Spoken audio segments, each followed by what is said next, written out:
हाँ तो नमस्कार दोस्तों, आप सभी का देव क्लासेज बूंदी ऑनलाइन प्लेटफॉर्म में आपका स्वागत है। मैं दारा सिंह गुजर। अपना टॉपिक चल रहा था दोस्तों भारतीय इतिहास, और भारतीय इतिहास में भी अपना टॉपिक चल रहा था वैदिक काल, और वैदिक काल अपना पूरा हो गया था। उसके बाद में दोस्तों आज हम पढ़ेंगे उत्तर वैदिक काल के बारे में पूर्ण जानकारी से। आज इस क्लास में हम अध्ययन करेंगे। हाँ तो दोस्तों देखिए, हम पढ़ेंगे आज उत्तर वैदिक काल। मैंने बताया था वैदिक काल के अंदर कि वैदिक काल को समय के आधार पर दो भागों में बांटा गया है। पहला ऋग्वैदिक काल था, दूसरा उत्तर वैदिक काल था। ध्यान रखिएगा दोस्तों, उत्तर वैदिक काल। देखते हैं उत्तर वैदिक काल। तो दोस्तों जो उत्तर वैदिक काल का जो समय था वो कितना है, मैंने पहले बताया था कि इसका समय 1000 ईसा पूर्व से लेकर के 600 ईसा पूर्व, यानी कि इस कालखंड के दौरान उत्तर वैदिक काल माना जाता है। यहां तक समझ में आ गया कि उत्तर वैदिक काल हम पढ़ रहे हैं, और उत्तर वैदिक काल का हमने समय देख लिया है कि उत्तर वैदिक काल जो था वो किस काल खंड के अंदर था। तो वो था दोस्तों आपका 1000 ईसा पूर्व से लेकर के 600 ईसा पूर्व के बीच में आपका उत्तर वैदिक काल खंड माना जाता है। हम देखते हैं दोस्तों कि उत्तर वैदिक काल जो था उसमें कौन कौन से ग्रंथ आते हैं, या हम कहें कि इस कालखंड के दौरान भारत के इतिहास में किन किन ग्रंथों की रचना हुई, उसके बारे में हम देखते हैं। हाँ तो देखिए दोस्तों कि इसमें उत्तर वैदिक काल के अंदर सामवेद, दूसरा है आपका यजुर्वेद, दूसरा है आपका कौन सा दोस्तों, यजुर्वेद, और तीसरा है आपका दोस्तों अथर्ववेद। कौन सा है, अथर्ववेद। यानी कि हम कह सकते हैं दोस्तों कि इस काल के अंदर हमारे देश के इतिहास में 3 वेदों की रचना हुई। हमने पहले वैदिक काल यानी ऋग्वैदिक काल के अंदर हमने ऋग्वेद के बारे में विस्तार से अध्ययन कर लिया था। उसके बाद में हम आज उत्तर वैदिक काल पढ़ रहे हैं। तो उत्तर वैदिक काल के अंदर दोस्तों इन 3 ग्रंथों की रचना हुई थी, या ये 3 ग्रंथ इस कालखंड में लिखे गए थे, इनकी रचना इस काल में हुई थी। इसी कारण ये उत्तर वैदिक काल के ग्रंथ कहलाते हैं। हाँ तो दोस्तों इन 3 ग्रंथों के साथ साथ हमारे देश के इतिहास में और भी ग्रंथ है जिनकी रचना इस कालखंड में, यानी कि 1000 ईसा पूर्व से लेकर के 600 ईसा पूर्व के बीच में और ग्रंथ है उनकी रचना हुई। हाँ तो दोस्तों देखते हैं कि वो कौन कौन से ग्रंथ है आपके। तो देखते हैं दोस्तों, पहला है आपका ब्राह्मण ग्रंथ, दूसरा है आपका आरण्यक ग्रंथ, और तीसरा है आपका उपनिषद, और अगला है आपका वेदांग। ये ग्रंथ भी दोस्तों उत्तर वैदिक काल में ही लिखे गए थे। इनकी जो रचना काल की जानकारी है हमें वो उत्तर वैदिक काल के अंतर्गत ही हमको प्राप्त होती है। इसी कारण हम उत्तर वैदिक काल में दोस्तों इन ग्रंथों के बारे में जानकारी लेंगे। तो ध्यान रखिए दोस्तों कि हमें उत्तर वैदिक काल के अंदर हम तीनों वेद, और तीनों वेदों के साथ में हम ब्राह्मण ग्रंथ, आरण्यक ग्रंथ और उपनिषद और वेदांग के बारे में भी विस्तार से पढ़ेंगे। तो ये बात हो गई दोस्तों कि उत्तर वैदिक काल का जो हमारे ग्रंथ थे, किन किन ग्रंथों की जानकारी हमें उत्तर वैदिक काल से मिलती है, या फिर हम कहें कि उत्तर वैदिक काल से हमें के अंदर कौन कौन से ग्रंथों की रचना हुई, तो वो दोस्तों आपके ये ग्रंथ माने जाते हैं। हाँ तो दोस्तों देखिए कि हम उत्तर वैदिक काल की बात कर रहे हैं। हमने ऋग्वैदिक काल में विस्तार से पढ़ लिया था कि उसकी हमने विशेषताएं देख ली। विशेषताओं के साथ में दोस्तों हमने उसका सामान्य परिचय हमने देख लिया था। अब हम आज उत्तर वैदिक काल के बारे में पढ़ रहे हैं। तो उत्तर वैदिक काल में हमने ये देख लिया कि किन किन ग्रंथों की रचना उत्तर वैदिक काल के अंतर्गत हुई थी। यहां तक बात क्लियर दोस्तों, यहां तक आपके समझ में आ गया होगा। अब हम आगे बढ़ते हैं कि और इसके उत्तर वैदिक काल में क्या क्या चीजें हैं जो हमें आज पढ़नी है, तो उसके बारे में हम देखते हैं दोस्तों। देखो ऋग्वैदिक काल में मैंने आपको बताया था कि ऋग्वैदिक काल के अंदर आर्यों का जो मूल निवास स्थान था, या जो आर्यों का क्षेत्र माना गया दोस्तों, वो गंगा और यमुना के मैदानों के पूर्वी क्षेत्रों तक ये क्षेत्र हमें ऋग्वेदिक काल के अंतर्गत आता था। ध्यान रखिएगा दोस्तों कि ऋग्वेदिक काल के अंतर्गत आर्यों का क्षेत्र कौन कौन सा था, तो ये क्षेत्र ऋग्वेदिक काल के अंतर्गत आर्यों का माना जाता था, या हम कह सकते हैं कि आर्य ऋग्वेदिक काल के समय तक इस क्षेत्र तक ही अपना क्षेत्र या विस्तार इन्होंने कायम किया। उसके बाद हम आज उत्तर वैदिक काल देख रहे हैं। तो दोस्तों उत्तर वैदिक काल में जो आर्य थे वो आर्य यमुना और गंगा के जो मैदान थे उनके पूर्वी क्षेत्र तक आर्य पहुंच गए थे। ध्यान रखिएगा दोस्तों कि ऋग्वेद के अंदर हमें जो आर्यों के क्षेत्र की, आर्यावर्त के क्षेत्र के बारे में जानकारी प्राप्त होती है वो दक्षिण में विंध्याचल पर्वतमाला, उत्तर में हिमालय और पूर्व में समुद्र और पश्चिम में भी समुद्र तक का जो क्षेत्र था ऋग्वेदिक काल में, वो दोस्तों आपका आर्यावर्त के नाम से जाना जाता था। तो ध्यान रखिएगा कि उत्तर वैदिक काल के अंदर जो आर्यों का विस्तार था या उनका जो क्षेत्र था वो गंगा यमुना के पूर्वी क्षेत्रों तक हो गया था। हम कह सकते हैं कि उत्तर वैदिक काल में गंगा नदी की सहायक नदी है गंडक, जिसको सदा नीरा कहा गया है। ध्यान रखिएगा कि आर्यों का उत्तर वैदिक काल में सदा नीरा नदी तक प्रभाव या अपना क्षेत्र था। तो ये बात हो गई उत्तर वैदिक काल के अंतर्गत आर्यों के मूल निवास स्थान की। इसी में ये कहा गया है कि उत्तर वैदिक काल के अंतर्गत जो आर्यों का मूल निवास स्थान था दोस्तों वो मध्य क्षेत्र को माना गया है। कौन से क्षेत्र को? मध्य प्रदेश या मध्य क्षेत्र को आर्यों का उत्तर वैदिक काल में महत्वपूर्ण स्थान माना गया है। ध्यान रखिएगा दोस्तों उत्तर वैदिक काल में आर्यों का क्षेत्र कौन सा है आपका? ये क्षेत्र। उत्तर वैदिक काल में आर्यों का जो मुख्य क्षेत्र था वो मध्य देश या मध्य प्रदेश था। तो ये ध्यान रखिएगा दोस्तों, ये बात हम आर्यों के क्षेत्र के बारे में जानकारी ले रहे थे। तो यहां तक आपके समझ में आ गया होगा कि ऋग्वेदिक काल में आर्यों का जो क्षेत्र था गंगा यमुना के पूर्वी भागों तक नहीं था, पश्चिमी भागों तक ही सीमित था। लेकिन उत्तर वैदिक काल के आते आते आर्यों का जो क्षेत्र था वो दोस्तों गंगा यमुना के पूर्वी भागों या हम कहें कि इनकी सीमा अंतिम सदा नीरा नदी तक पहुंच गई थी। ये बात हो गई दोस्तों। उसके बाद में हम देखते हैं कि हमें ऋग्वेदिक काल में या उत्तर वैदिक काल के अंतर्गत ऋग्वेदिक काल या उत्तर वैदिक काल के अंतर्गत दोस्तों हमें किसी भी दक्षिण भारतीय राज्य के नाम नहीं मिलते हैं। दक्षिण भारतीय राज्यों के नाम नहीं मिलते हैं। ध्यान रखिएगा, ध्यान रखने वाली बात है, बहुत महत्वपूर्ण प्रश्न है। देखो दोस्तों कि हमें उत्तर वैदिक काल या ऋग्वेदिक काल से किसी भी वेदों से या इस कालखंड के अंतर्गत हमें दक्षिण भारत के जो राज्य हैं, विंध्याचल पर्वतमाला के नीचे जो भारत का क्षेत्र है भौगोलिक, या हम कह सकते हैं कि प्रायद्वीपीय पठार के अंतर्गत कि किसी भी राज्य या क्षेत्र का हमको ऋग्वेदिक काल या उत्तर वैदिक काल के अंतर्गत हमें नाम प्राप्त नहीं होता है। तो आपको ध्यान रहना चाहिए दोस्तों, कई बार आपके एग्जाम में पूछ लिया गया है कि क्या वेदों में या वैदिक काल के अंतर्गत दक्षिण भारतीय राज्यों का उल्लेख या वर्णन मिलता है। तो दोस्तों आपका जो प्रश्न आए तो आपका आंसर उसमें होना चाहिए कि हमें किसी भी वेद या ऋग्वेदिक काल उत्तर वैदिक काल के अंतर्गत हमें दक्षिण भारतीय राज्यों के या क्षेत्रों के नाम प्राप्त नहीं होते हैं। ये बात हो गई दोस्तों आपकी। हमें उत्तर वैदिक काल का जो सामान्य परिचय पढ़ रहे थे उसके अंतर्गत हमने ये देख लिया। अब इसमें एक बात और आती है दोस्तों, देखिए आगे, यहां तक बात क्लियर हो गई दोस्तों। अब आगे देखते हैं कि हमारे वेदों में ऋग्वेद को और सामवेद और यजुर्वेद, इन तीनों वेदों को दोस्तों क्या कहा गया है? वेद त्रयी कहा गया है। ध्यान रखिएगा दोस्तों कि वेद त्रयी किन तीन वेदों को कहा जाता है? तो वो तीनों वेद आपके ये हैं, ऋग्वेद, सामवेद और यजुर्वेद को वेद त्रयी भी कहा जाता है। इस वेद त्रयी में जो वेद शामिल नहीं है वो वेद है आपका दोस्तों अथर्ववेद। कौन सा है? अथर्ववेद।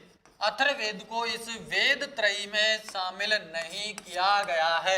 ध्यान रखने वाली बात है, कई बार एग्जाम में पूछ लिया गया है कि वेद त्रयी के अंतर्गत कौन सा वेद शामिल नहीं है। तो आपका आंसर होना चाहिए दोस्तों कौन सा, आपका आंसर होना चाहिए अथर्ववेद इस वेद त्रयी के अंतर्गत शामिल नहीं है, ध्यान रह जाएगा। अब आगे देखते हैं दोस्तों हमें कि जो तीनों वेद है उसके बारे में हम आज विस्तार से पढ़ेंगे, उनके बारे में हम जानकारी प्राप्त करेंगे। तो हमारा जो उत्तर वैदिक काल के अंतर्गत जो पहला ग्रंथ होगा वो है आपका दोस्तों कौन सा, सामवेद।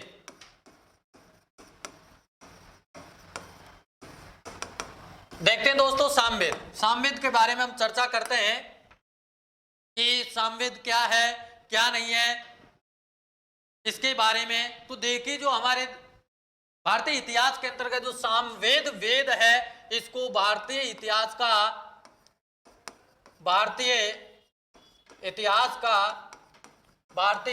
में संगीत का जनक माना जाता है। ध्यान रखिएगा कि कई बार प्रश्न पूछा गया है कि भारतीय इतिहास में किस ग्रंथ को संगीत का जनक कहा जाता है। ध्यान रखिएगा सामवेद जो ग्रंथ है उसका नाम से ही पता चल रहा है कि ऐसा वेद जिससे गाने योग्य मंत्रों का उल्लेख मिलता है, ऐसे ग्रंथ या वेद जिसमें गान योग्य मंत्रों का उल्लेख मिलता है वो वेद है आपका दोस्तों कौन सा, सामवेद। ये बात हो गई यहां तक। उसके बाद में देखो दोस्तों अगला सामवेद के बारे में, यह चारों वेदों में सबसे छोटा वेद माना जाता है। ध्यान रखिएगा सबसे छोटा वेद माना जाता है। जो चार वेद है ऋग्वेद, यजुर्वेद, सामवेद, अथर्ववेद, इन चारों वेदों में जो सबसे छोटा वेद माना जाता है वो दोस्तों आपका कौन सा माना जाता है, यह सामवेद। ध्यान रखिएगा आगे बात करते हैं हम सामवेद के अंतर्गत ही। तो देखिए दोस्तों जो सामवेद जो वेद है इसका प्रथम जो दृष्टा है, इसका प्रथम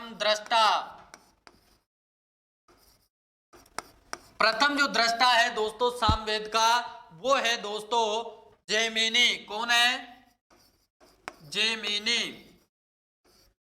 ध्यान रखिएगा दृष्टा मतलब देखने वाला, कि सामवेद के मंत्रों को पहली बार जिसने देखा या दर्शन किए वो व्यक्ति था आपका कौन, जैमिनी। कई बार एग्जाम में पूछ लिया गया है कि सामवेद का प्रथम दृष्टा कौन माना जाता है, तो वो आपका आंसर होना चाहिए दोस्तों जैमिनी, सामवेद के प्रथम दृष्टा माने जाते हैं। अब आगे देखो दोस्तों कि सामवेद में भगवान श्री कृष्ण ने या गीता के अंदर भगवान श्री कृष्ण ने अपने आप को स्वयं वेदों में सामवेद कहा है। क्या कहा है वेदों में कि मैं स्वयं सामवेद हूं।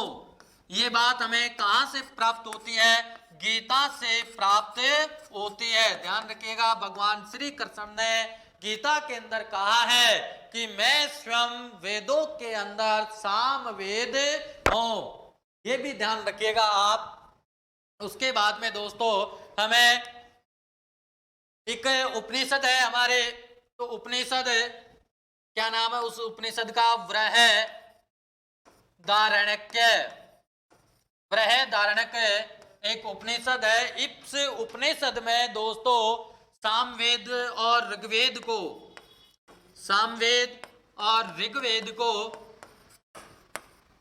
पति पत्नी कहा गया है। ध्यान रखिएगा कि बृहदारण्यक के जो उपनिषद है उस उपनिषद में दोस्तों सामवेद और ऋग्वेद को पति पत्नी का दर्जा दिया गया है, या वर्णन मिलता है कि सामवेद और ऋग्वेद को आपस में पति पत्नी कहा जाता है। और यह जानकारी हमें कहां से प्राप्त होती है, बृहदारण्यक के उपनिषद से हमें ये जानकारी प्राप्त होती है।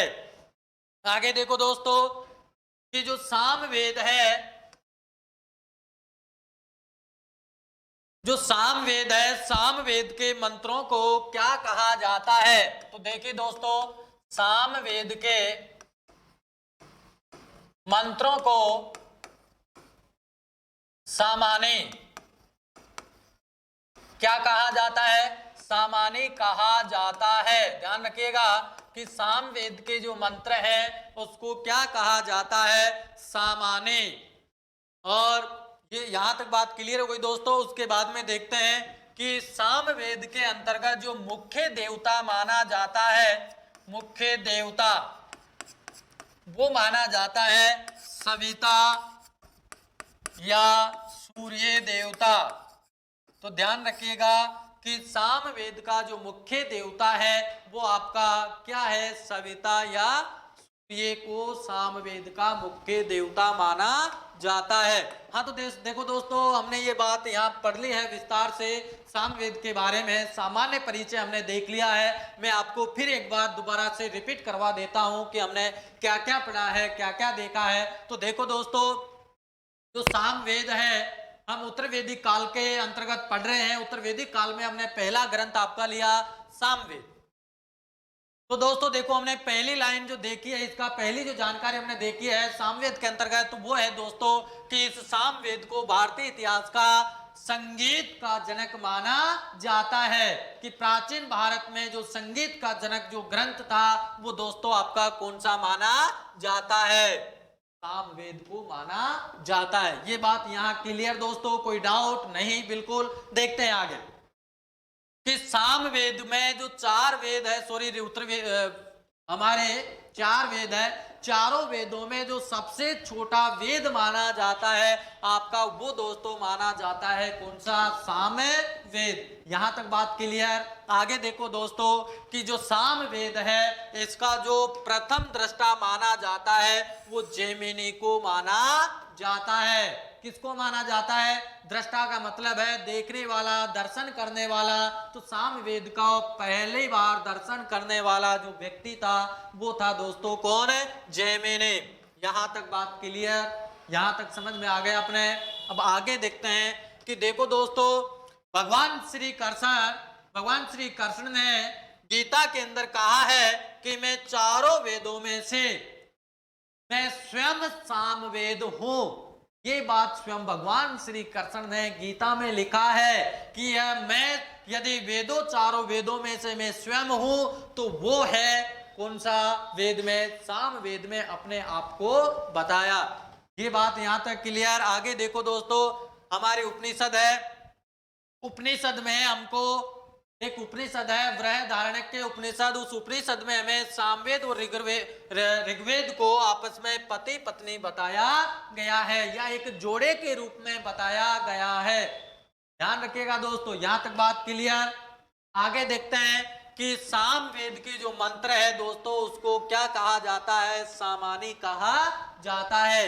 यहां तक बात क्लियर। आगे देखते हैं, देखो दोस्तों, जो सामवेद का जो मुख्य देवता था वो है आपका सविता या फिर सूर्य। सामवेद के मुख्य देवता के रूप में माने जाते हैं। यहां तक बात क्लियर हो गई दोस्तों। यह आपका सामवेद था, सामवेद का सामान्य परिचय था, हमने देख लिया है, पढ़ लिया है, समझ लिया है। अब हम आगे बढ़ते हैं, आगे देखते हैं। अब देखते हैं दोस्तों में अगला वेद यजुर्वेद। कौन सा दोस्तों? यजुर्वेद।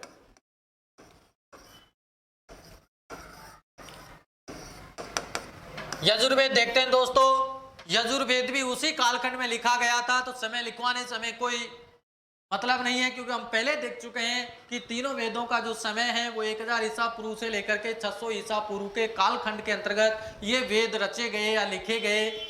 ये बात यहाँ क्लियर हो गई। उसके बाद में हम देख रहे हैं जो यजुर्वेद है उसके बारे में।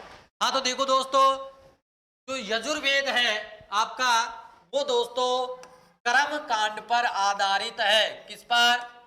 कर्म कांड पर आधारित है। ध्यान रखिएगा दोस्तों, कई बार आपके एग्जाम में पूछ लिया जाता है कि कौन सा वेद कर्म कांड पर आधारित है, तो आपका वो वेद होगा दोस्तों कौन सा? यजुर्वेद। उसके बाद में दोस्तों यजुर्वेद के अंतर्गत यज्ञ से संबंधित क्या है? यज्ञ से संबंधित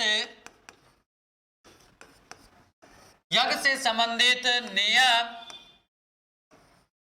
और विधान है, नियम और कानून है।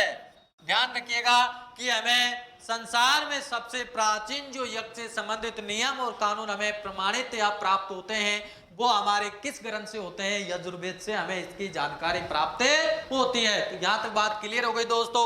अब आगे देखो कि जो यजुर्वेद है, यजुर्वेद के मंत्रों को, इसके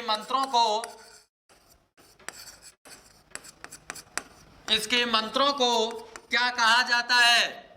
हमने अभी देखा कि सामवेद के मंत्रों को सामान्य कहते हैं और इसके यजुर्वेद के मंत्रों को यजुष कहते हैं। क्या कहते हैं? यजुष कहते हैं, ध्यान रखिएगा।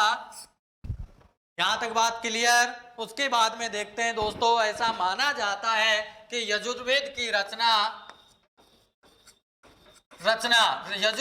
रचना हमने देखा कि ऋग्वेद की रचना सप्त सिंधु प्रदेश में हुई थी, ऐसा माना जाता है। और फिर बात आती है कि यजुर्वेद की जो रचना थी दोस्तों वो कुरुक्षेत्र के अंतर्गत मानी जाती है। ध्यान रखिएगा, कई बार पूछ भी लिया जाता है कि यजुर्वेद की रचना कहां पर हुई, तो आपका आंसर होना चाहिए दोस्तों कुरुक्षेत्र के अंतर्गत यजुर्वेद की रचना मानी जाती है। उसके बाद में देखते हैं दोस्तों कि हमें हमारे देश के प्राचीनतम, इस वेद से हमारे देश के प्राचीनतम धार्मिक और सामाजिक, ध्यान रखिएगा, धार्मिक और सामाजिक जीवन के बारे में जानकारी प्राप्त होती है।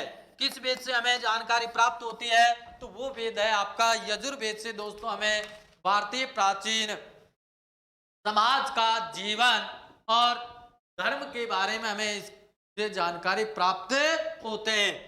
तो ये बात यहां तक क्लियर हो गई दोस्तों आपकी। अब आगे देखो कि यजुर्वेद के दो भाग है। कितने भाग है? इसके दो भाग है। अब वो देखते हैं दोस्तों कि कौन कौन से इसके दो भाग है आपके। तो वो देखो दोस्तों, शुक्ल यजुर्वेद कौन सा है? शुक्ल यजुर्वेद, दूसरा कृष्ण यजुर्वेद। ध्यान रखिएगा, दोनों भाग किसके हैं? यजुर्वेद के दोनों भाग माने जाते हैं। तो देखिए दोस्तों, जो शुक्ल यजुर्वेद है उसको वाजस से ही, जो आपका शुक्ल यजुर्वेद है दोस्तों उसको वाजस नहीं भी कहा जाता है। ध्यान रखिएगा,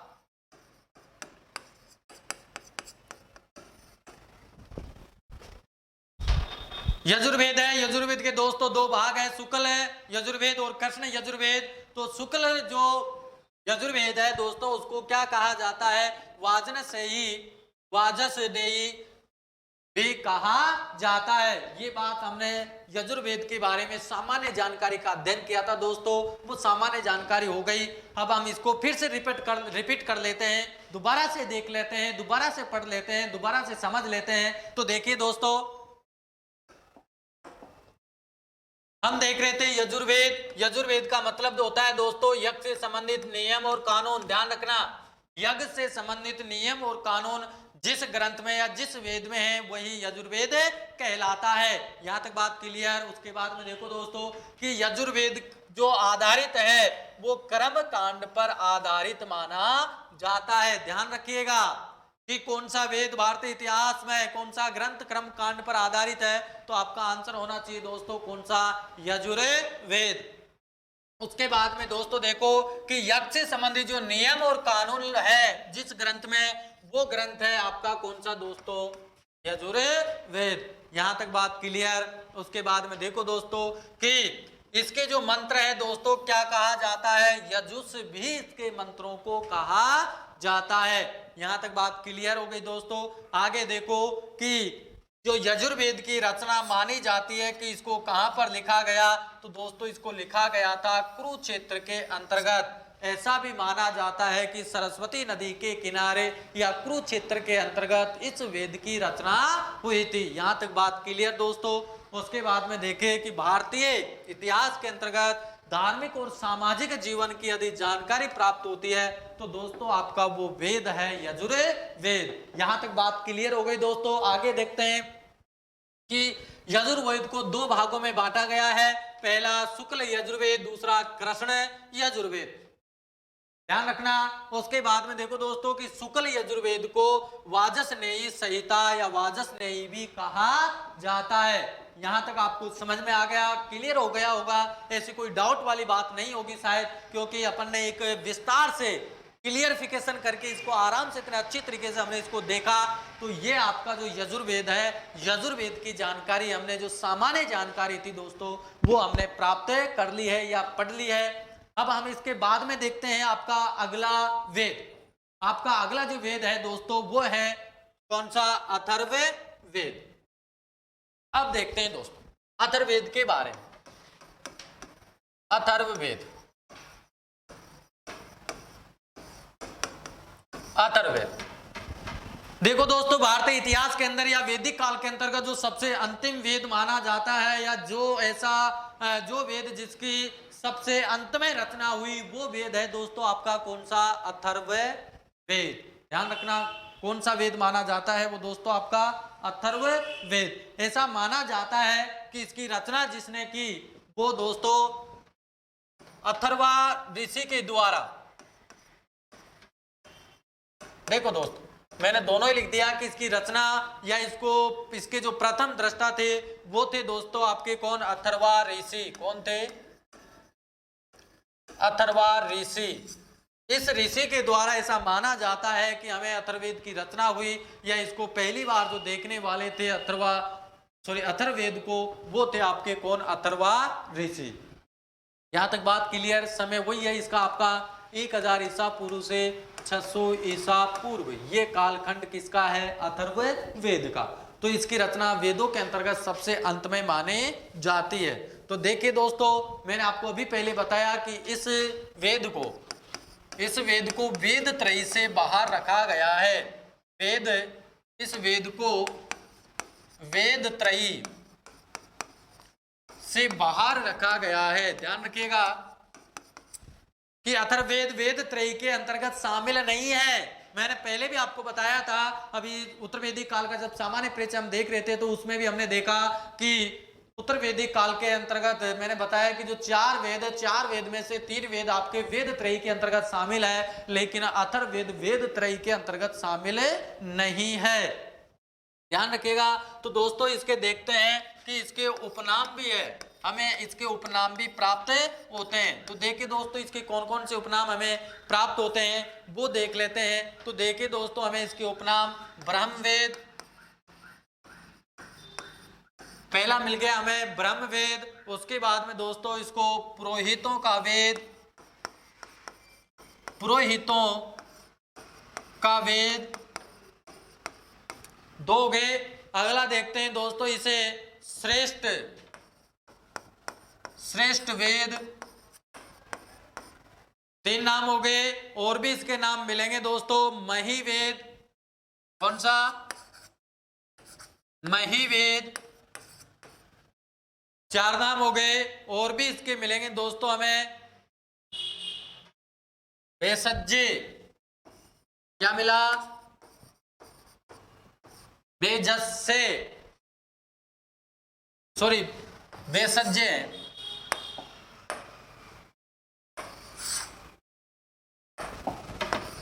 भेषज्य, ये 5 नाम हमें अथर्ववेद के प्राप्त होते हैं। कि अथर्ववेद को दोस्तों इतिहासकारों ने या ऋषि मुनियों ने अपने अपने हिसाब से इसको नाम देकर के पुकारा। इसको ब्रह्मवेद भी कहते हैं, इसको पुरोहितों का वेद भी कहते हैं, इसको श्रेष्ठ वेद भी कहते हैं, इसको महिवेद भी कहते हैं, और इसे भेषज्य वेद भी कहा जाता है। ध्यान रखिएगा, कई बार एग्जाम में आपको इन उपनामों से भी, इस वेद से आपके प्रश्न पूछे जा सकते हैं।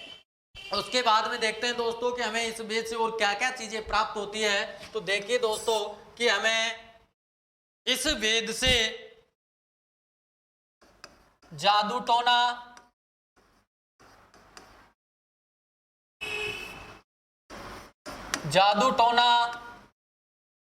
तंत्र मंत्र, जादू टोना, तंत्र मंत्र और शल्य क्रिया और आयुर्वेद और औषध विज्ञान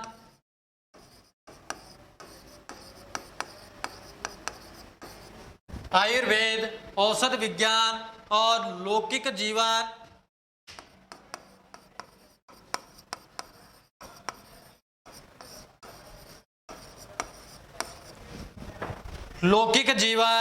और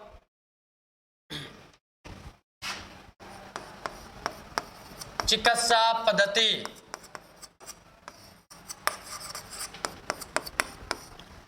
इन चीजों की जानकारी दोस्तों हमें पहली बार किस ग्रंथ से मिलती है, तो वो है दोस्तों आपका ग्रंथ अथर्ववेद से हमें इन चीजों की जानकारी प्राप्त होती है। तो ध्यान रखिएगा दोस्तों कि यहां तक हमने देख लिया, अथर्ववेद हम पढ़ रहे थे। अथर्ववेद के अंतर्गत हमें जादू टोना, तंत्र मंत्र, शल्य क्रिया, आयुर्वेद, औषध विज्ञान, लौकिक जीवन और चिकित्सा पद्धति, और उसके साथ में दोस्तों हमें अर्थशास्त्र का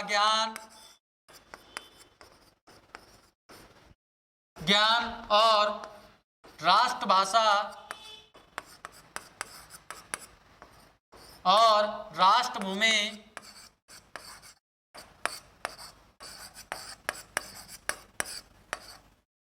इन सब चीजों की जानकारी हमें कहां से प्राप्त हुई है दोस्तों, तो वो आपको जानकारी जो प्राप्त हुई है वो है दोस्तों आपको अथर्ववेद से प्राप्त हुई है। हमने यहां तक देख लिया है, यहां तक पढ़ लिया है। मैं आपको फिर दोबारा से रिपीट इस चीज को करवा देता हूं। अथर्ववेद के बारे में हम सामान्य जानकारी पढ़ रहे थे दोस्तों, तो सामान्य जानकारी हमने देख ली, लेकिन मैं फिर से आपको रिपीट करवा देता हूं। तो देखिए दोस्तों दोबारा से, उत्तर वैदिक काल के अंतर्गत या वैदिक काल के अंतर्गत जो सबसे अंत में जो ग्रंथ लिखा गया था आपका, वो है दोस्तों आपका कौन सा?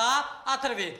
अथर्ववेद को सबसे अंतिम वेद माना जाता है क्योंकि इसकी रचना सबसे बाद में हुई थी, इसी कारण इसको अंतिम वेद माना जाता है। उसके बाद में दोस्तों इसका जो समय है वही है 1000 ईसा पूर्व से लेकर के 600 ईसा पूर्व इसका समय काल दिया गया है। हाँ तो दोस्तों देखिए, अथर्ववेद का जो रचनाकार है या इसका जो प्रथम दृष्टा है वो अथर्वा ऋषि को माना जाता है। ध्यान रखिएगा, कौन से ऋषि, क्या नाम है ऋषि का? अथर्वा ऋषि का इसका प्रथम रचनाकार या दृष्टा माना जाता है। उसके बाद में देखो दोस्तों, मैंने बताया था कि इस वेद को वेद त्रयी से बाहर रखा गया है। क्यों? क्योंकि ऋग्वेद, सामवेद और यजुर्वेद तीनों वेद वेद त्रयी के अंतर्गत शामिल है, लेकिन अथर्ववेद वेद त्रयी के अंतर्गत शामिल नहीं है। तो ये तक हमने देख लिया, समझ में आ गया होगा। अब आगे देखो दोस्तों कि इसके हमें उपनाम भी प्राप्त होते हैं। तो देखिए इसका जो उपनाम है, पहला है ब्रह्मवेद, इसको ब्रह्मवेद भी कहा जाता है। दूसरा है पुरोहितों का वेद, कि अथर्ववेद को पुरोहितों का वेद भी कहा जाता है। उसके बाद में दोस्तों देखिए कि इस वेद को श्रेष्ठ वेद भी कहा जाता है।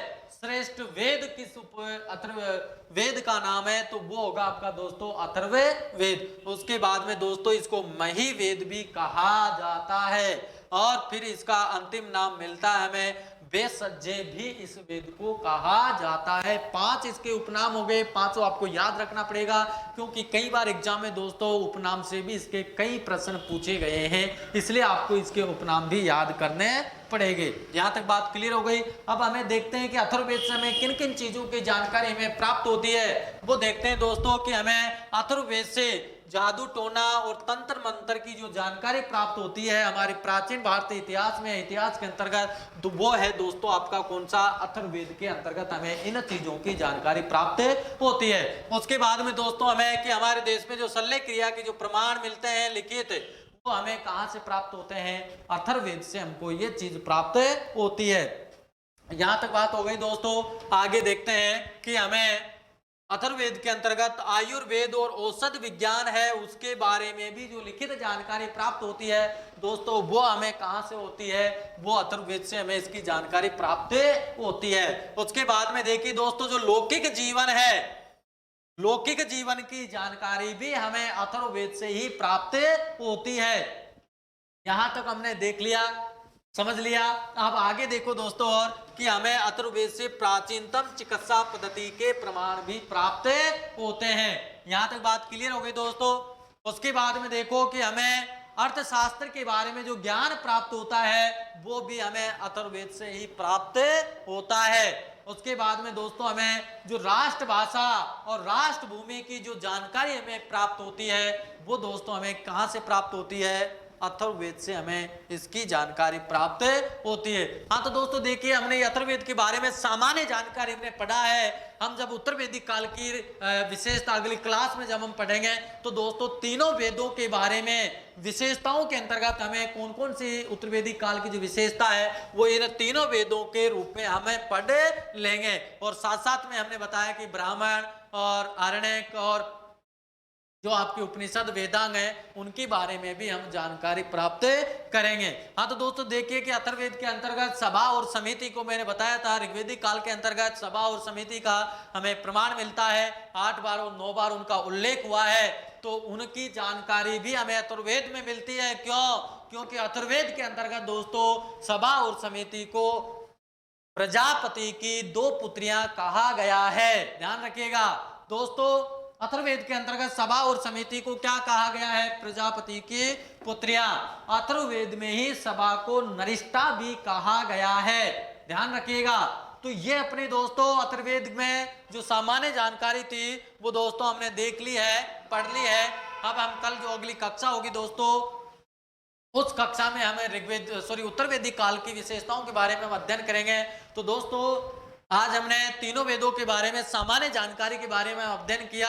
सामवेद के बारे में हमने पढ़ा, यजुर्वेद के बारे में हमने पढ़ा और अपना फिर जो अंतिम वेद आपका अथर्ववेद उसके बारे में हमने सामान्य परिचय हमने देख लिया।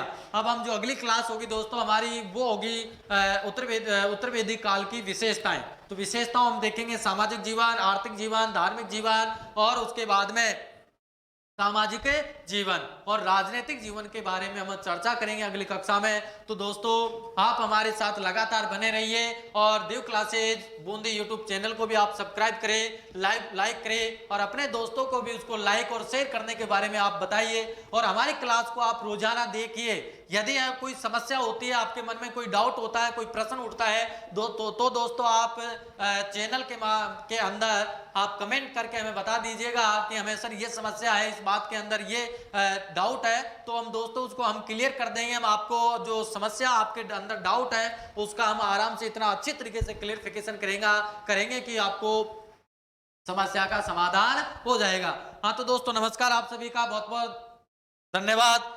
हम फिर मिलते हैं अगली कक्षा में। नमस्कार दोस्तों।